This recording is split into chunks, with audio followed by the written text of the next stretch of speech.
My name is Uchemefo. In this segment of the program, we present and we argue the Igbo nations, Igbo-Biafra, Southeast right or justification for a possible remedial secession from Nigeria. Like we have been saying for quite some time now, it is very impossible to pursue a self-determination agenda without a legal framework. And the Igbo-Biafra nationalist movement and the indigenous people of Igbo nation for self-determination have, as we have told you on several occasions, reviewed, taking stock, and recalibrated the Biafra restoration project and the journey so far.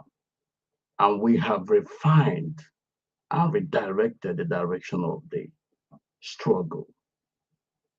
We believe that since the former nations or component units of the old Eastern region, otherwise known as Biafra, Biafra of 1967 to 1970, are very much unwilling to commit to the present restoration effort, the best way forward is for individual component nations, for those component units to go about their separate quests for their separate self-determination.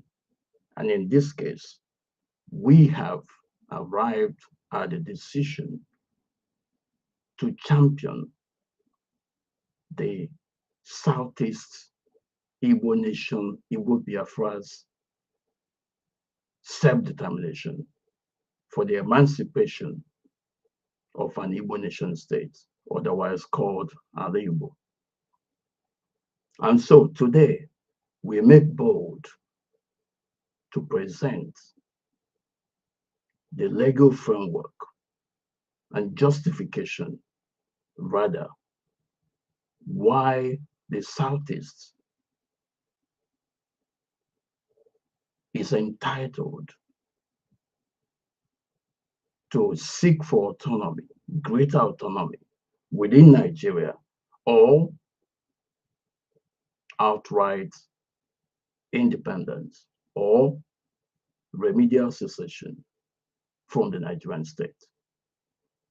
We argue on the basis of historical claim to independence.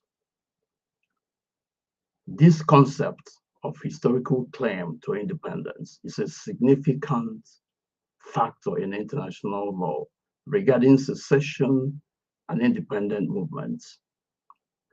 The Southeast region, the Igbo-Biafra region, their label assertion of historical claim to independence is rooted in its distinct cultural, linguistics, historical identity, which predates colonial borders. This sense of a unique identity exacerbates and is, by implication, brought into each state as it is by the colonial legacy of arbitrary boundary drawing. And as a result or consequence, forms a basis for asserting the right to self-determination, which in extreme circumstances can extend to a claim for independence. What are we saying here? Before the colonial administration came to Nigeria, or rather, came to amalgamate northern and southern Nigeria. And in fact, before the advent of the colonial masters in Nigeria, the Igbos had been in existence. All the former, or rather, all the component nations in Nigeria today all predated colonial administration. So the Igbos, in their own unique sense, and who have their homeland as we speak today in the present Southeast region or zone, had their own established political, economic, and social structures in place. And this is something that we will not allow to slip out of our memory or consciousness as a result of the pressure, as a result of the combination of our people, as a result of the oppression of our people. And so we make bold to state this historical claim. This is just a summary of it. As time goes on, we are going to delve into the exhaustive and detailed form of the explanation surrounding this. We argue that there has been gross human rights violations against the Southeast and Southeasterners. International law increasingly recognizes the right of groups to secession in situations of extreme oppression and gross human rights violations. The case of the Biafran people, particularly during the Nigerian Civil War of 1967 to 1970, is often cited as an instance of severe human rights abuses, including alleged genocidal acts against the Igbo people. If such continues, if these abuses continue and are unresolved, as it is presently is in Nigeria today, albeit in a subtle but systematic application of structural apartheid system of short-changing the Southeast region with less number of states, for instance, giving them the five states as against 6 and 7 states for other zones or regions. And then, in addition, if other forms of state-sponsored discriminatory policies against the Southeast continue, the Southeast may form that opinion and that resolution to go about pressing for their separate quest for independence. And all these human rights abuses may form the basis for secession under the principle of remedial secession. Of course, we must have to say this, that remedial secession is still a developing aspect of international law that has not been accepted because the world powers, and especially states that do not represent all of our population, are always jittery over it.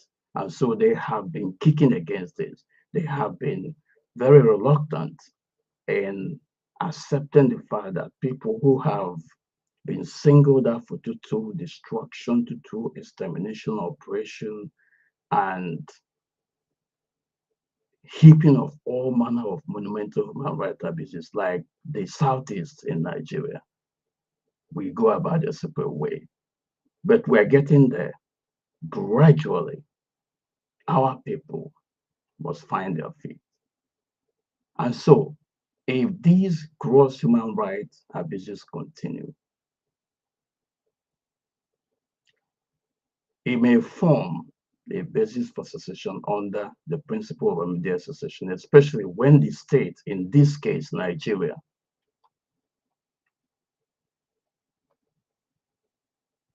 fails to protect a section of its citizens, and in this case, once again, the Southeast in this instance, or is the perpetrator of such violations. So, what are we saying here? The Southeasterners cannot continue to bear the brunt of one Nigeria, while Nigeria hides under the principle of territorial integrity, telling you that the territorial integrity of Nigeria is indivisible. Nigeria's sovereignty is indivisible. And as a result of it, continue to heap all manner of monumental human rights abuses. Look at how the Southeasterners are today. Look at what is happening in Nigeria today. The Southeasterners are effectively fifth-class citizens in Nigeria.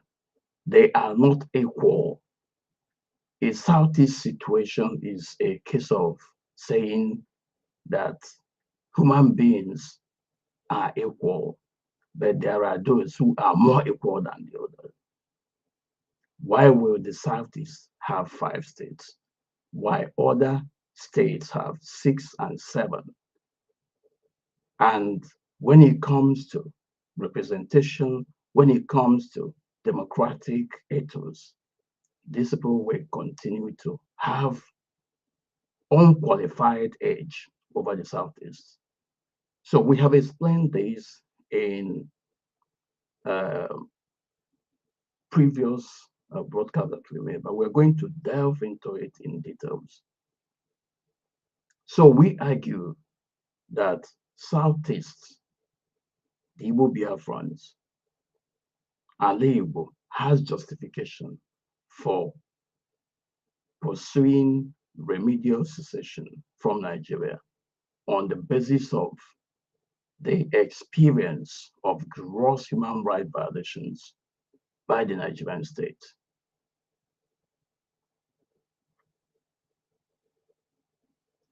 And we argue, we contend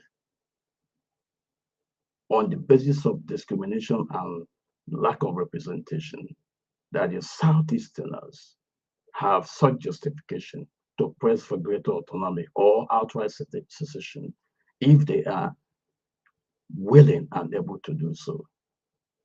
The right to self-determination is a core principle in international law, often linked to the protection of minority rights. The alleged consistent discrimination against and failure to adequately and fairly represent the people of the Southeast, the Igbo-Biafrans, within the Nigerian government framework is viewed as a violation of this principle.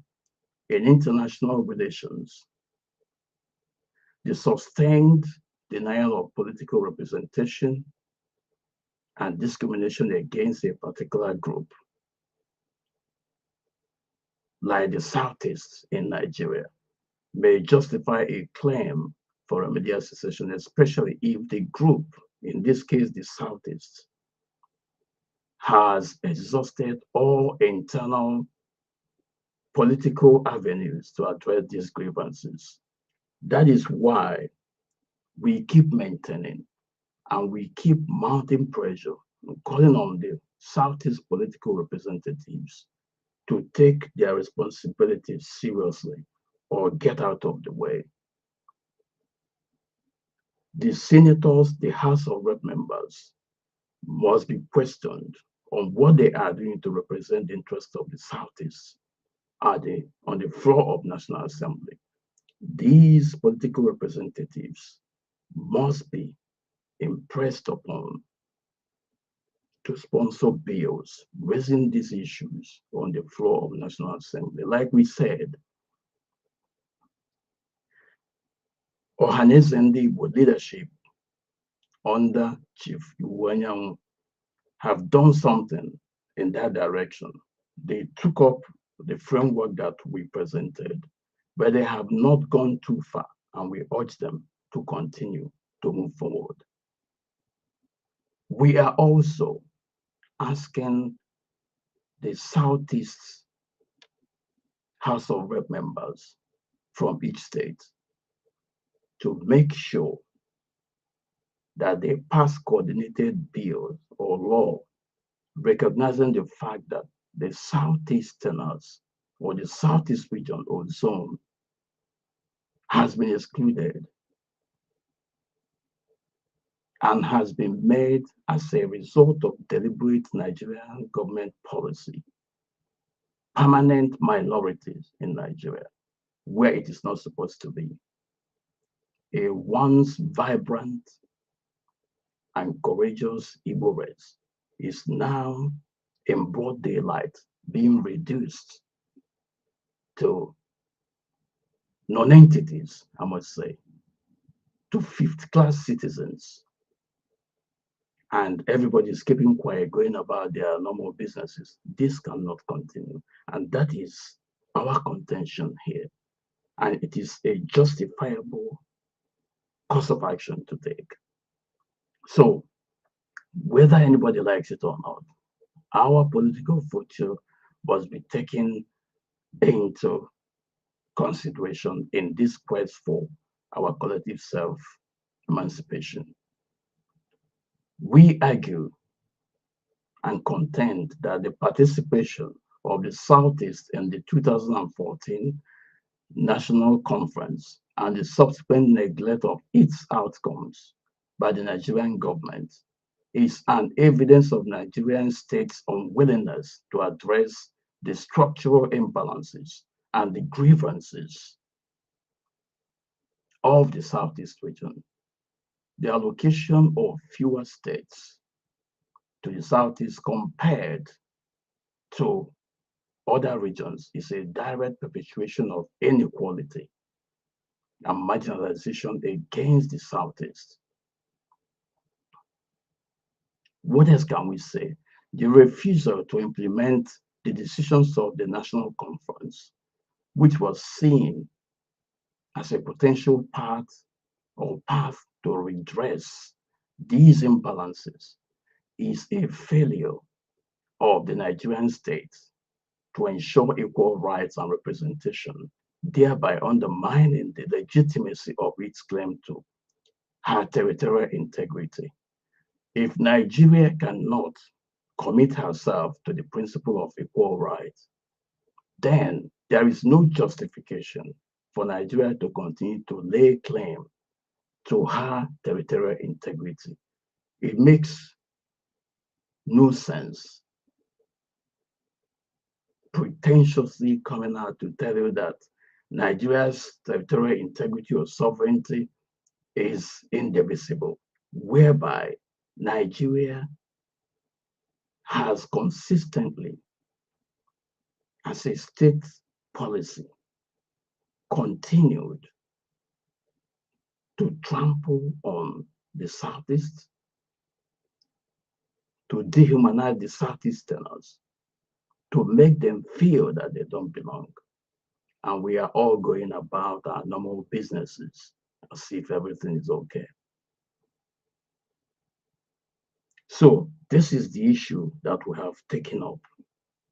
And it is very important that members of the political class from the Southeast hearken to these issues. Nothing will happen. Raise these issues on the floor of National Assembly. Take the Nigerian state to court. Nothing will happen. They know that they are on the wrong side. And so the agitation for self-determination for the Southeast is justified on the basis of all this. And there is no way anybody can justify all these, things that they have done against our people. And then we're talking about even Nigeria's claim to her sovereignty and territorial integrity. But in broad daylight, about 12 or how many of them, northern states, are practicing Sharia today.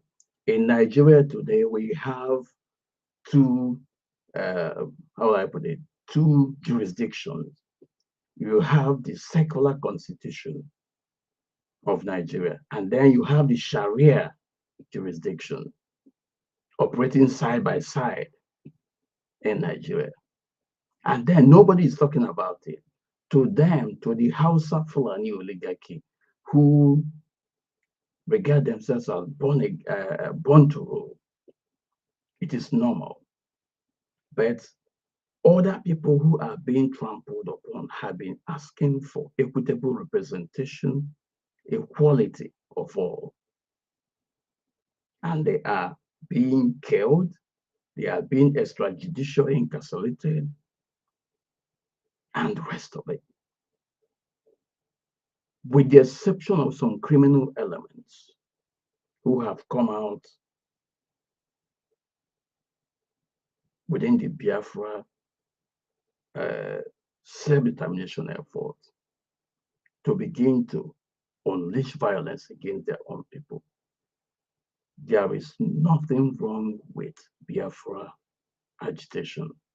There is nothing wrong with Igbo-Biafra nation self-determination. We were not going to get deterred because what we are doing is justified. So, having said this,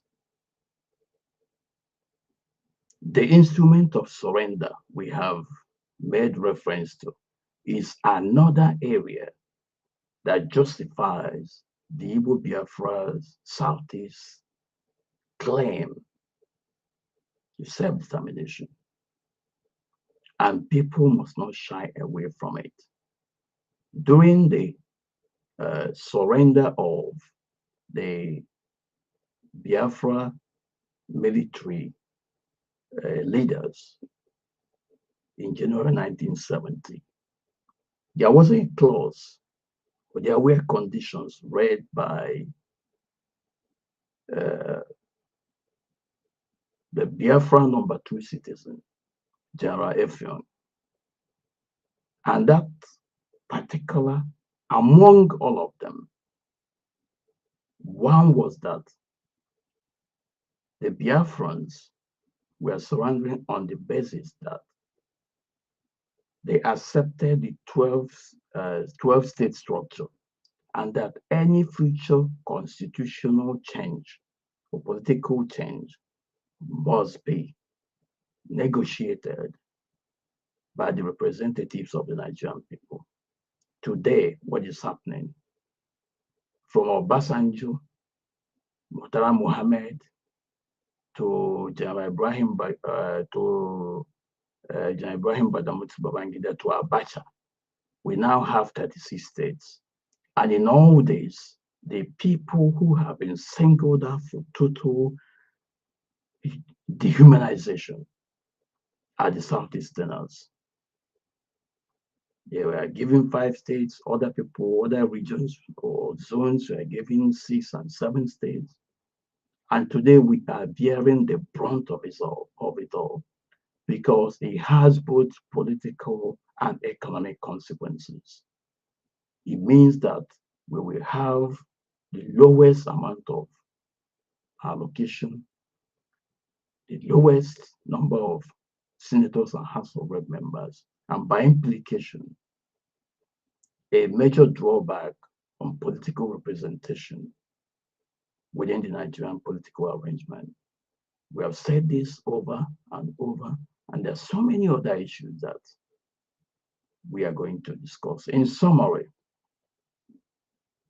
the argument for Igbo-Biafra Southeast right to remedial secession from Nigeria hinges on the convergence of historical claims, unresolved and continued human rights violations, systemic discrimination, and lack of representation, lack of adequate representation, and the failure of the political processes to address these grievances. These factors, when taken together, have been construed by the Igbo-Biafra nationalist movement and the indigenous people of Igbo nation for self-determination as satisfying the criteria for remedial secession under international law and with respect to the Nigerian situation. There are other qualifications that we are going to deal with at some point, but this is within the context of the Nigerian state. Why are the Southeasterners made second-class citizens, fifth-class citizens in Nigeria? On the face of it, everybody is going about their businesses, but the consequences are there. It means that the present and future generations of Southeasterners will continue to be inferior citizens in Nigeria if unchallenged. There will continue to be minorities in Nigeria where they are not supposed to be. On this note, we will pause and come back at some point. My name is Uchemefo, and I'll visit you from London. Thank you, and God bless.